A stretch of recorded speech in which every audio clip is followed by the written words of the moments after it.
Cuando hablamos de construir familias que experimentan bendición, familias que van a experimentar de la gracia de Dios, hay un terreno que es esencial cuando hablamos acerca de eso.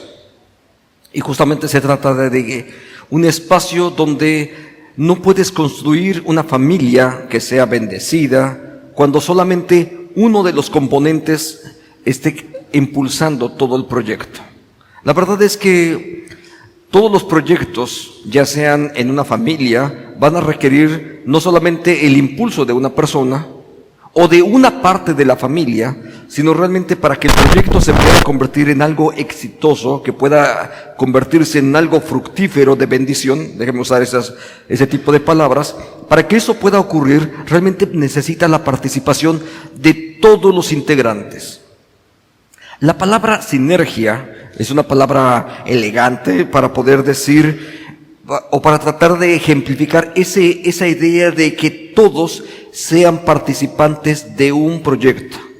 Ahora, la sinergia es algo esencial cuando se trata de la vida de una familia, porque cuando se trata de la vida de una familia, lo que estamos buscando es justamente que todos los participantes puedan desarrollarse de una manera integral. Entonces, en el desarrollo de una familia sana, que camine bajo la gracia de Dios, bajo la dirección, que experimente bendición, va a ser necesaria la participación de todos los participantes. Quiero que nos detengamos brevemente en este espacio. Miren,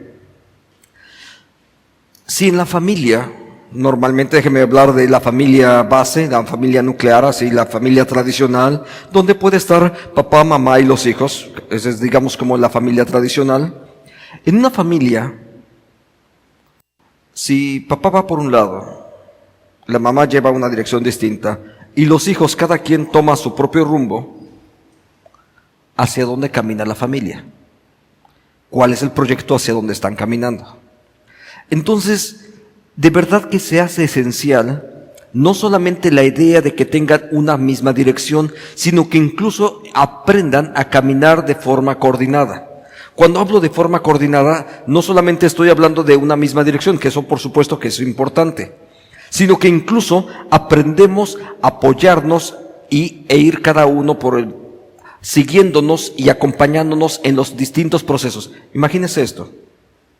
Imagínense que el padre, bueno, déjame contarle mejor esto a través de una experiencia personal. Aprendí a caminar, mi andar, me gusta caminar, y mi andar generalmente si voy solo, tiendo a ir rápido. Mi esposa camina más lento que yo. Cuando hablo de coordinación, no solamente hablo de que caminemos en la misma dirección, sino incluso yo sé que mi esposa se esfuerza un poquito cuando camina conmigo, se esfuerza un poquito a caminar más rápido, pero al mismo tiempo yo me puedo, sin mucho esfuerzo realmente, aprender a caminar un poquito más lento. Y entonces, no solamente es la dirección, sino la coordinación. Ella camina un poquito más rápido y yo disminuyo mi velocidad.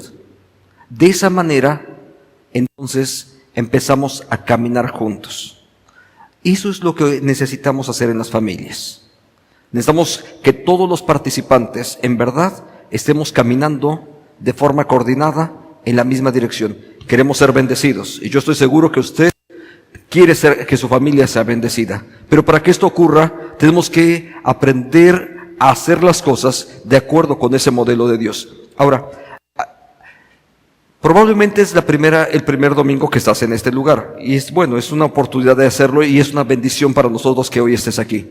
Déjame recordar brevemente, para los que no estuvieron aquí, para un par de cosas que hemos visto.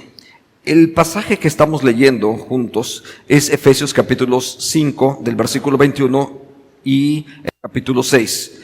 En ese segmento hemos empezado a contemplar algunas de las pautas que Dios tiene ahí en su palabra acerca de cómo las familias van a poder ser partícipes de experiencias de bendición para todos. Ahora, cuando hablamos de familia, no es nada más lo que hace el papá, no es nada más lo que hacen los hijos, sino que se trata justamente de lo que todos estamos desarrollando. Y cuando de todos es porque en el capítulo 5, 21, que es el inicio de ese texto, justamente habla de que dice, ustedes que honran a Cristo deben sujetarse los unos a los otros.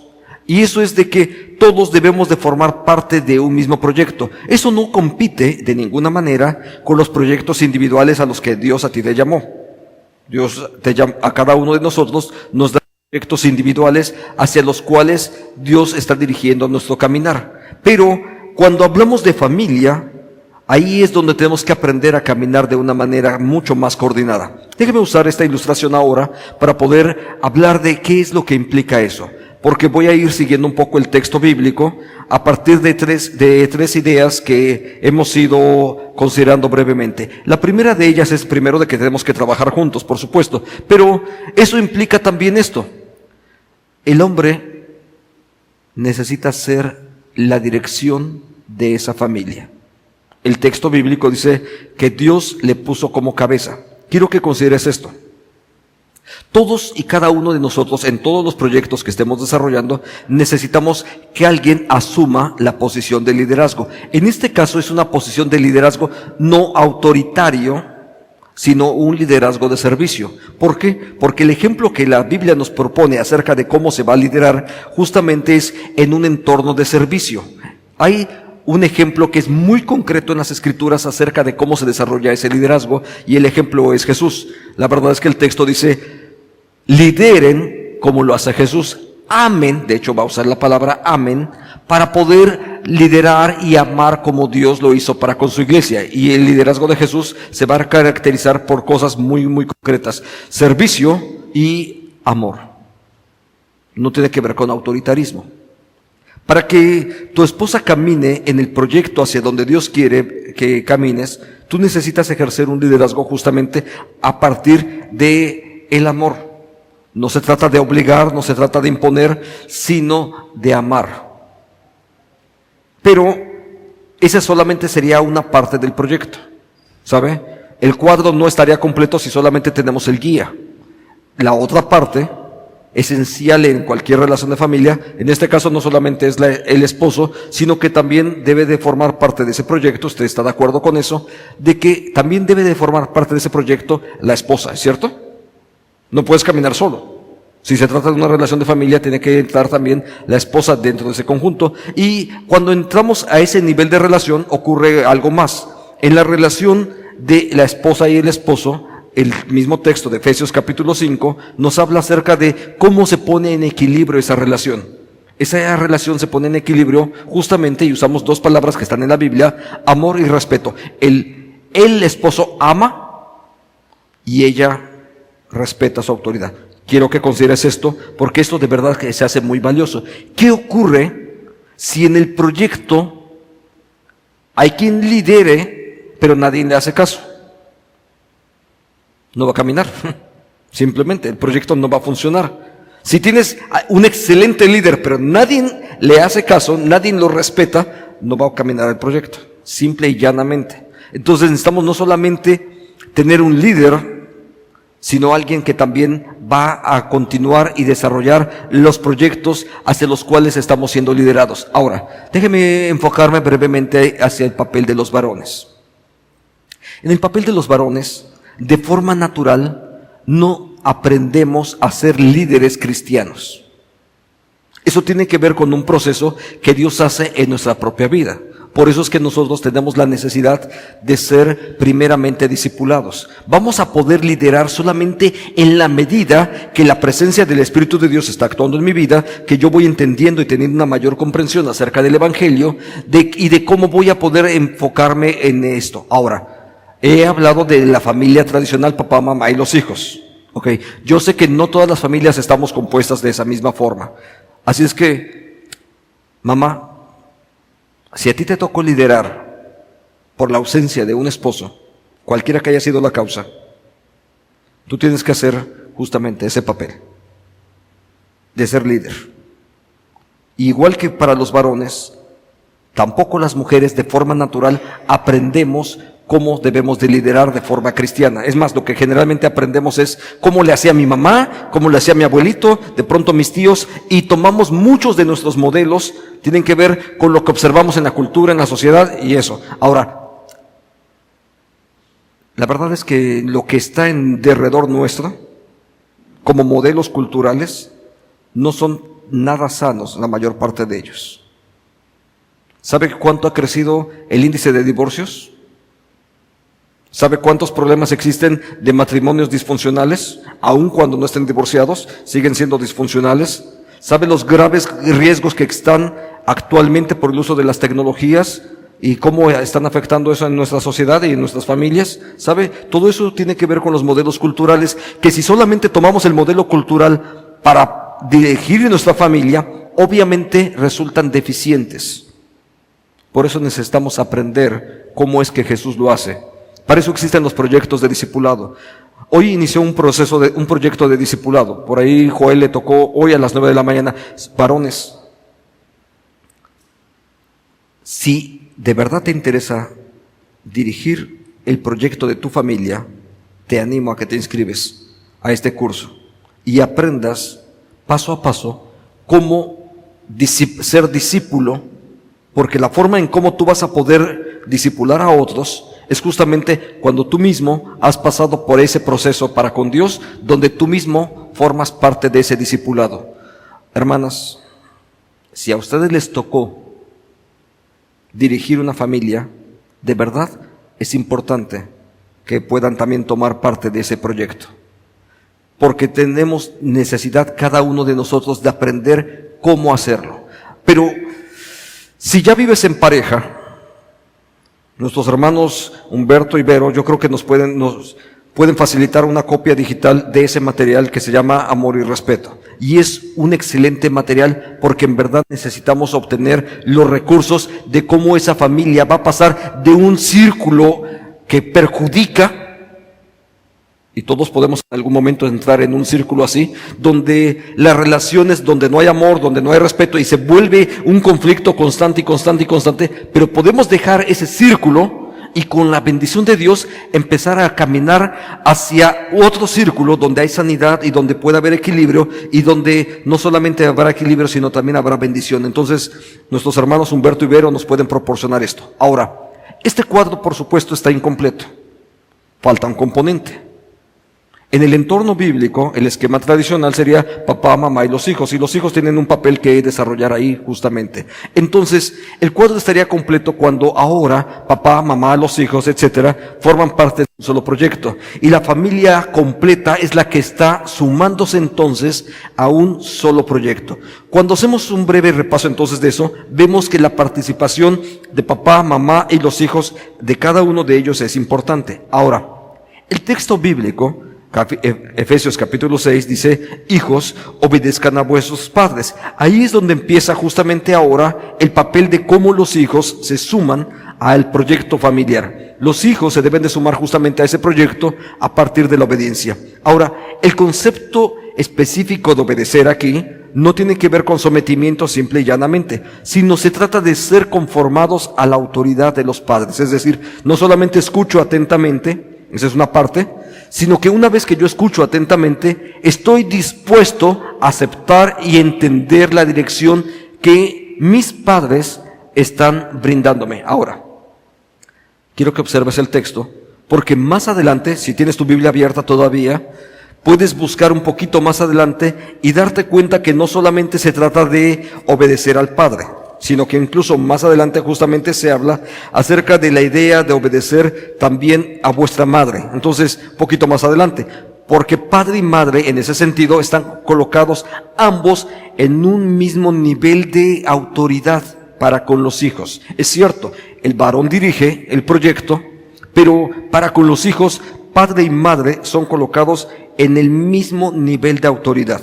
Entonces, no hay oportunidad de hacer algo selectivo donde dices, no me hizo caso mi mamá, no me dio permiso. A veces las mamás no les dan permiso a algunas cosas y entonces recurren con el papá a que les dé permiso. Saben, los hijos siempre sabemos quién es la parte más permisiva dentro del grupo. Y es algo que es importante, donde en ese entorno de relación de amor y de respeto, si tu mamá te dijo no, es no. Y si tu padre dijo no, es no. No importa quién lo dijo primero. Se trata incluso de entre nosotros mismos respetar la autoridad y al mismo tiempo no menoscabar la autoridad de mi pareja. Porque cuando menoscabamos la autoridad de nuestra pareja, entonces empezamos a generar conflictos hacia el interior, que nuestros hijos saben exactamente hacia qué lado deben de recargarse. Entonces se trata de mantener el equilibrio, por supuesto, pero también de respetarnos mutuamente, y respeto mutuo significa no menoscabar la autoridad de los demás. No le hagas caso a tu mamá. Ya echaste a perder la autoridad de la madre o del padre.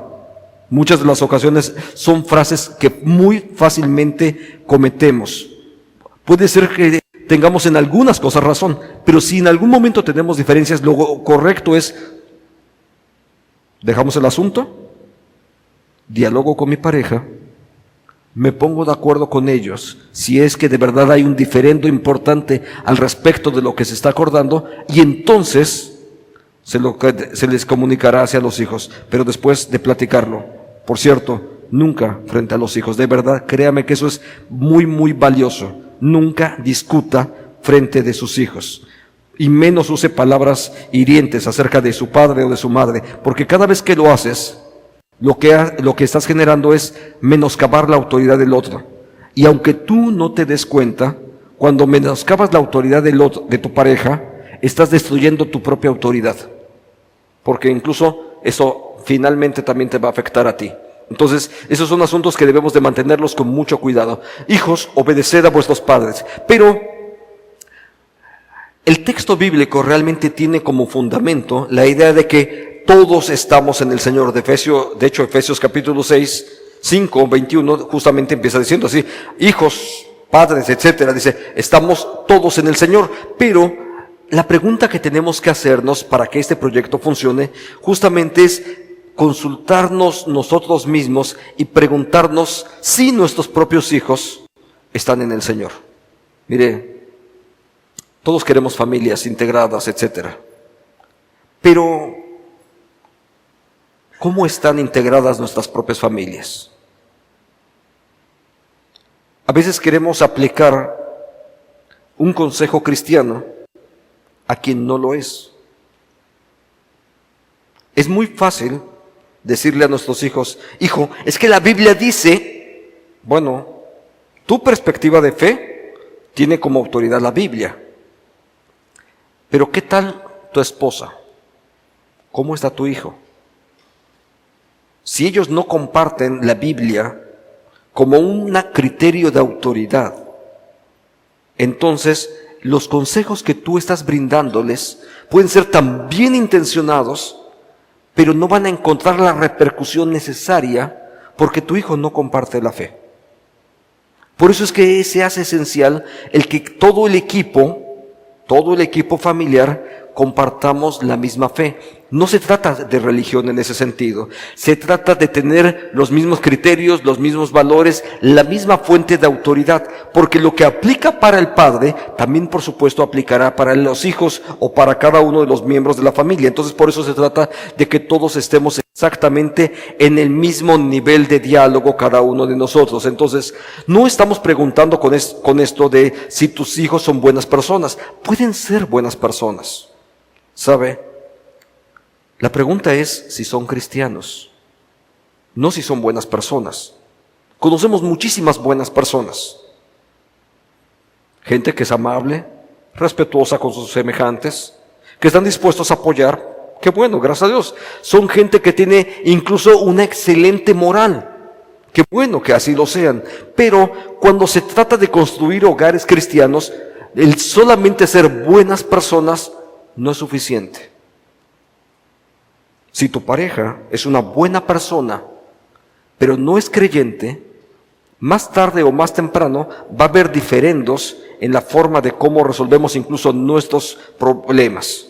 Nuestros conflictos tendemos a resolverlos de maneras distintas. Entonces, hasta que todos estamos en el Señor, es que vamos a caminar exactamente en el mismo rumbo. Entonces, no se trata de que si son buenas personas o no. Seguro que son buenas personas. Tampoco se trata de si fueron bautizados o no. La gente puede ser bautizada por cualquier cantidad de cosas. Mire, yo he escuchado historias donde de pronto me invitaron a un bautizo, y en el momento que estaban ahí, el pastor dijo, ¿alguien más quiere bautizarse? Yo levanté la mano, yo pasé y fui bautizado.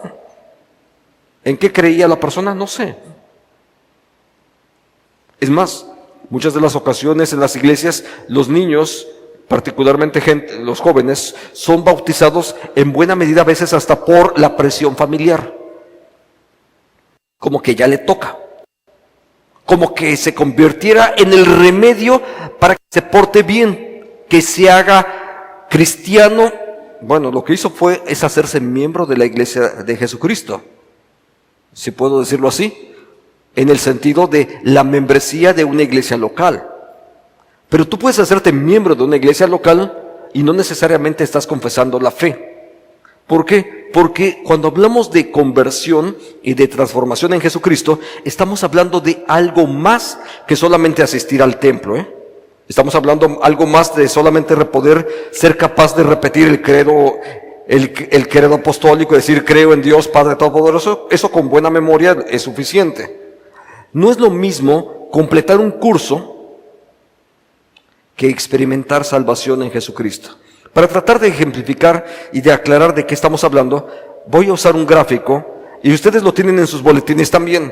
Ahí en su boletín tienen un pequeño gráfico que es este mismo que voy a estar usando, porque creo que será más fácil seguir el proceso de lo que está ahí. Por ejemplo, cuando hablamos de conversión, podríamos empezar por ahí con que la gente tenga algún conocimiento acerca de Jesucristo. ¿Saben? Muchas de las ocasiones vivimos en el autoengaño, pensando que la gente es cristiana porque conoce algo de Cristo. Déjame decirle con mucha franqueza, en la cultura occidental donde nos tocó vivir, cualquier persona podría saber algo del Evangelio. Cualquier persona, por una razón.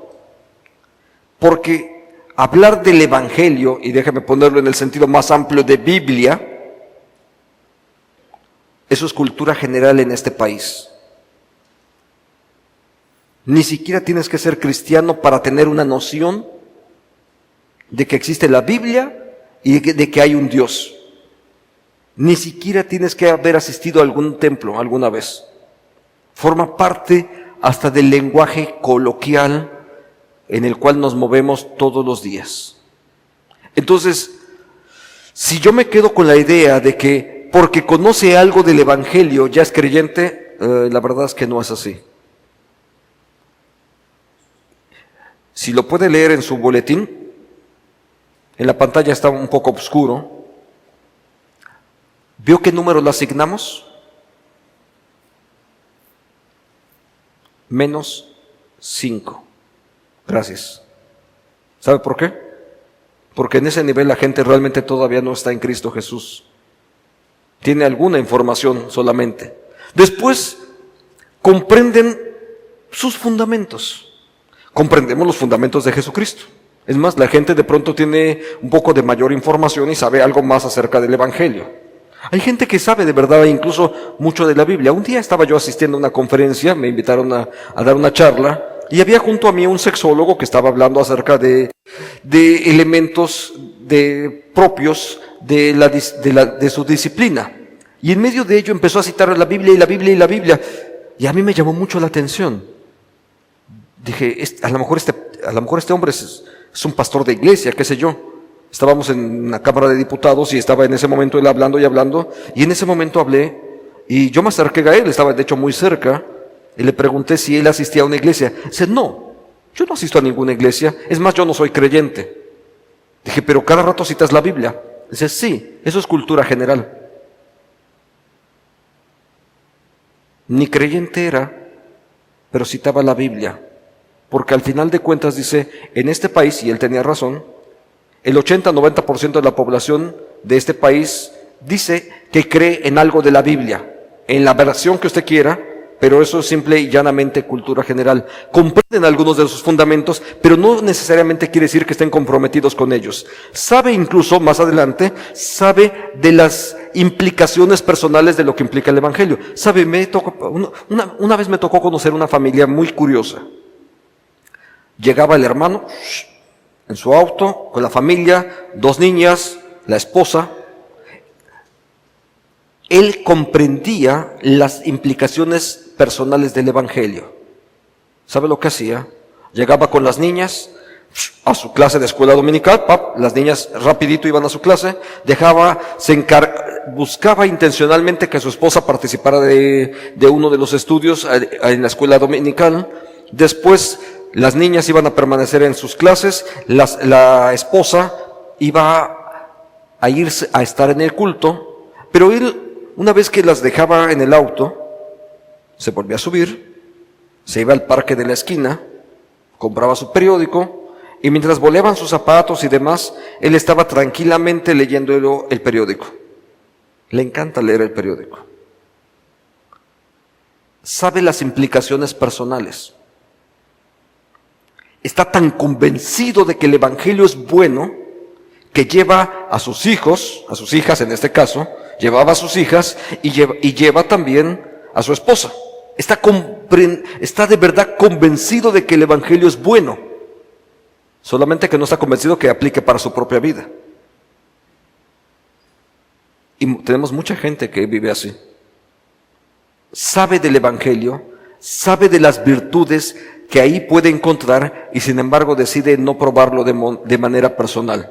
Lo consideran simplemente como algo aparte. ¿Sabe? Mucha gente cristiana vive incluso así, o muchos evangélicos viven en ese mismo nivel. Algunos otros reconocen su necesidad. Saben que de verdad su vida no anda en las mejores condiciones. De pronto analizan su propia vida y dicen, bueno, sí, la verdad es que no estoy viviendo como Dios quiere. ¿Sabe? Esto es muy semejante a lo que ocurre para muchas de las personas que tienen adicciones. Cualquier persona con un problema de alcoholismo, en algún momento sabe que necesita ayuda, sabe que no puede dejarlo, sabe que no puede superar sus propias adicciones. Ellos en verdad sí lo saben y reconocen su necesidad, pero ¿sabe qué ocurre? Su necesidad por el alcohol es más grande que sus posibilidades de cambio. Requiere algo más.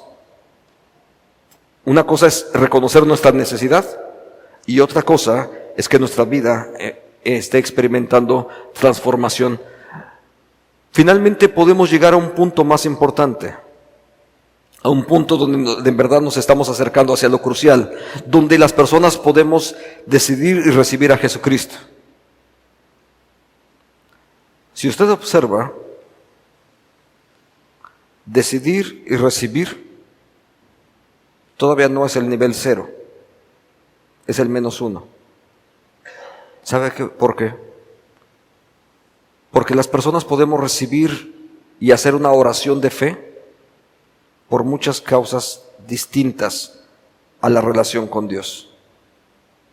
Conozco personas que han hecho una oración de fe para que sane su pariente que está enfermo, para que su matrimonio sea solucionado. Pero ese solamente es el punto anterior a donde se encuentra la médula de todo este asunto. El punto al que tendríamos que llegar es justamente a la conversión. La conversión significa, déjame usar una palabra distinta que más adelante voy a volver a retomar, la idea de ser transformados. Donde eres transformado por la presencia de Dios, donde es la palabra de Dios, donde es el Espíritu el que te transforma y el que hace cambios en tu propia vida. Eso es lo que llamamos conversión, pero ese es el punto, o ese es nuestro nivel 0 realmente. Cuando llegas a ese nivel 0, realmente tienes que pensar que Lo anterior finalmente era transitorio, incompleto, etcétera, pero después de que experimentes transformación en Cristo Jesús, ahora sí tendrás la posibilidad de desarrollar, de que ocurran en tu vida las cosas y bendiciones que Dios ha preparado para tu propia vida. Déjame mencionar nada más los primeros 3 elementos de lo que implica una vez que cada uno de nosotros hemos decidido estar en Cristo Jesús. Una vez que Dios nos llama, nos reconoce, nos invita a que formemos parte de su familia y estamos en ese momento, entonces, en esa relación para con Dios, entonces lo primero que ocurre es que empiezas a evaluar qué es lo que finalmente ha ocurrido en tu vida. Y dentro de esa evaluación empiezas a darte cuenta los cambios que Dios ha hecho en ti. Y eso implica que Dios te ha dado una nueva identidad. Entonces esa nueva identidad ahora ya no eres como cualquier otra persona, sino que ahora eres hijo de Dios. Porque eres hijo de Dios, empieza a ver entonces en ti las bendiciones que Dios ha preparado de antemano. Y Dios ha preparado no solamente eso, sino que ha preparado para tu vida los distintos elementos para que tu vida se encamine a un proyecto divino donde la bendición, la prosperidad, lo fructífero tienen que ver con todo esto. Entonces el proyecto de Dios es justamente eso, en una sola palabra que aquí es muy común, para que tengas una vida abundante. Porque el proyecto de Dios es justamente para que tengas eso. Las palabras de Jesús fueron justamente eso. Yo he venido para que en mí tengan paz, para que en mí experimenten bendición. Todo eso tiene que ver con el proyecto de Dios. Ahora, ese entorno donde empiezas a evaluar tu decisión de lo que ha significado la presencia de Dios en tu vida, te lleva inmediatamente hacia lo siguiente. Y lo siguiente tiene que ver con involucrarse en una iglesia local.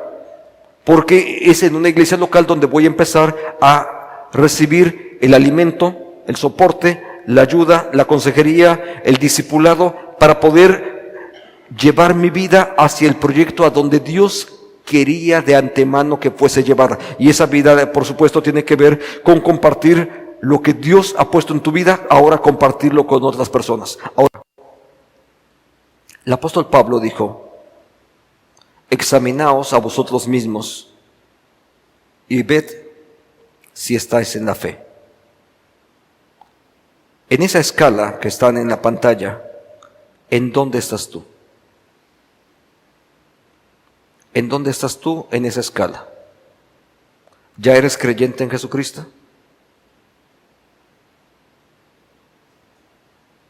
¿Estás experimentando de la bendición de Dios? Ser una persona informada en el Evangelio no te hace creyente en Jesucristo. Es más, habernos hecho miembros de una iglesia local no te hace necesariamente creyente en Jesucristo. Aquí no estoy hablando de las formalidades del ser recibido como miembro de una iglesia local, incluso el de haber sido bautizado.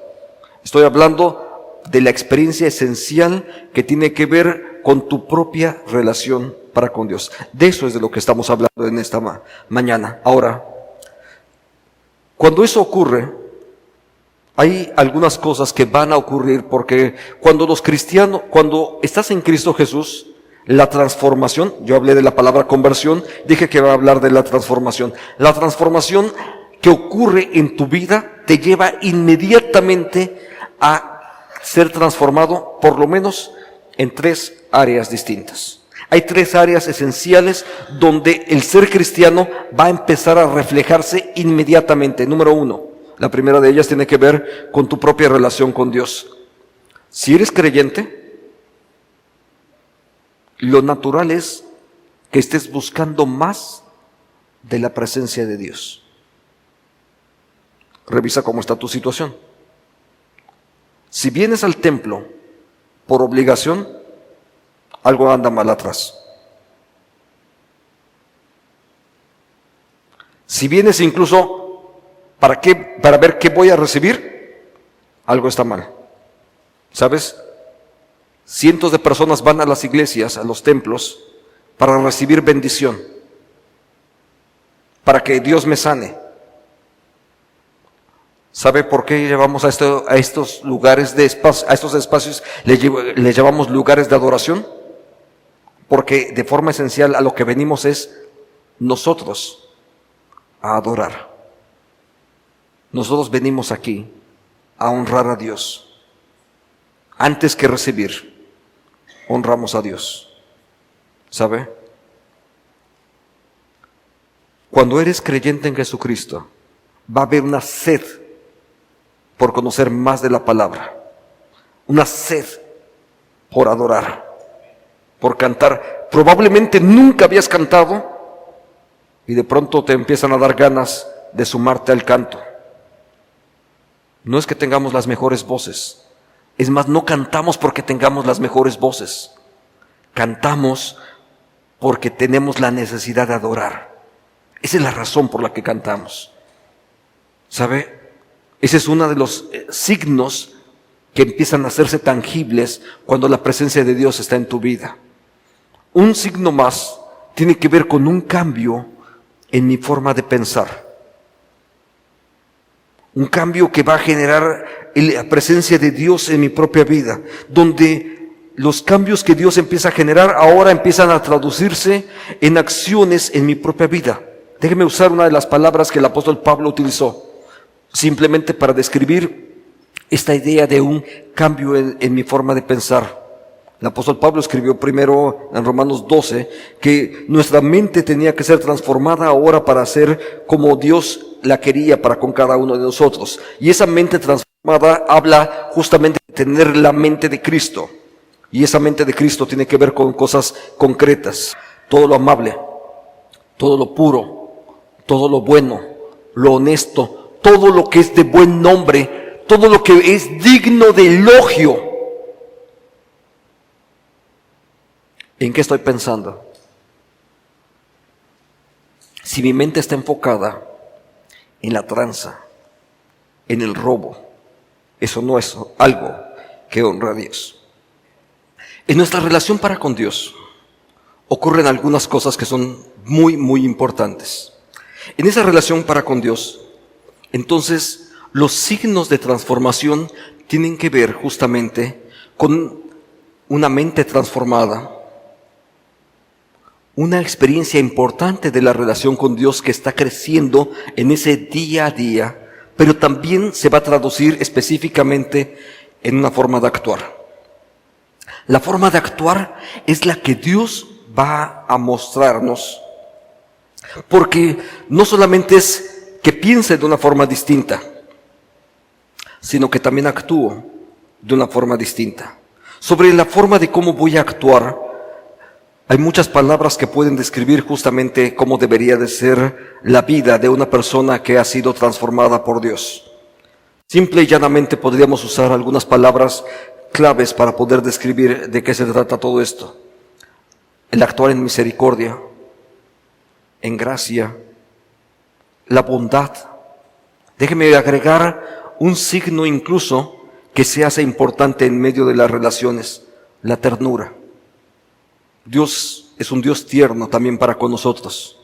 Y cuando las acciones de Dios empiezan a entrar en nuestra vida, también aprendemos a ser un poco como Él es. Porque la idea justamente de la transformación que Dios hace en mi vida es que Él viene a mi vida para poder experimentar y transformar cambios en mí. Cuando Dios lo está haciendo, entonces Dios me va a llevar a diferentes experiencias en cada uno de estos. Ahora, tal vez este sea un momento para que podamos reflexionar qué es lo que nosotros tenemos que hacer al respecto de esto. Tenemos que preguntarnos en dónde estamos. Personalmente, en aquella escala que hace un momento consideramos, ¿en dónde estoy? ¿Soy creyente en Jesucristo? ¿Mi vida está siendo transformada? ¿En dónde estoy? ¿En qué nivel me encuentro en medio de todo esto? ¿Sabe? Conozco la vida de muchas personas que se quedaron en una decisión por Cristo. Hicieron la oración y ahí se quedaron. Y todavía no alcanzamos a ver los frutos que surgen de esa transformación. Si ese es el caso tuyo, probablemente lo que tenemos que hacer es ahora, en este momento, orar y pedir que sea Dios quien haga la obra en tu propia vida. Porque la única forma en cómo vas a poder después ayudar a tu familia es justamente cuando tú personalmente te encuentres en Cristo Jesús. Pero esa es una ventaja, porque una vez que tú estés en Cristo Jesús, tú te vas a convertir en el medio de bendición, el instrumento de bendición para que tu familia sea bendecida. ¿Sabe? Esa es una promesa antigua que está en la Biblia, desde la época de Abraham. A través de ti bendeciré a todas las familias de la tierra. Y eso es algo esencial, porque es a través de ti. El evangelio tiene que llegar a nuestra casa por un lugar, y Dios va a usar probablemente tu vida, la vida de tu esposa, a veces es incluso la vida de los hijos. No importa en cualquier nivel de relación donde estemos. Ese es el lugar por donde Dios va a empezar a traer bendición a nuestros propios hogares. Ahora, ese es una de las cosas en las que Dios va a empezar a actuar en nuestra propia vida. ¿Sabes? Pero ¿en dónde estás tú? Esa es una de las cosas. 2. El siguiente punto tiene que ver con preguntarnos, ¿en dónde está mi familia? ¿Mi familia está experimentando ya la bendición de Dios? ¿Ya son creyentes en Jesucristo? ¿En dónde están mis hijos? ¿Sabes? Una de las causas de por qué no caminamos en el mismo proyecto es porque en verdad no estamos en lo mismo. Mis hijos conocen solamente a veces del evangelio, pero no son creyentes. Y si es así, podemos tomar un tiempo para orar por ellos y pedir que sea Dios quien actúe en sus propias vidas y que sea Dios quien traiga la transformación hacia ellos. Así como estamos en nuestro lugar, quiero invitarte a que oremos brevemente sobre esto. Dios, tú conoces nuestro propio andar y a ti no te podemos engañar, Padre. Danos de tu gracia, Señor, para poder recibir de ti primeramente la salvación. Reconocemos nuestra necesidad de ti, la necesidad, Señor, de experimentar de tu gracia y de tu cuidado. Nuestro Dios, recíbeme como tu hijo. Dame de tu gracia, Señor, y recíbeme como hijo tuyo. Gracias, Señor, porque podemos seguir caminando contigo. Bendícenos, Dios, y permítenos ser receptores de tu bondad, de tu gracia. Recíbeme como hijo tuyo y que pueda experimentar la presencia de tu Espíritu en mi propia vida para poder conducir a mi familia hacia el proyecto que tú tienes preparado para ella. Oramos, Señor, también por nuestros hijos. Oro por mi esposa, por mi esposo, porque ellos necesitan experimentar la salvación que solamente tú puedes proveer. Permíteme solamente ser el instrumento tuyo, Señor, para que ellos conozcan de ti, para que ellos puedan experimentar la bondad que tú tienes preparado para sus vidas. Dame palabra para poder explicárselos.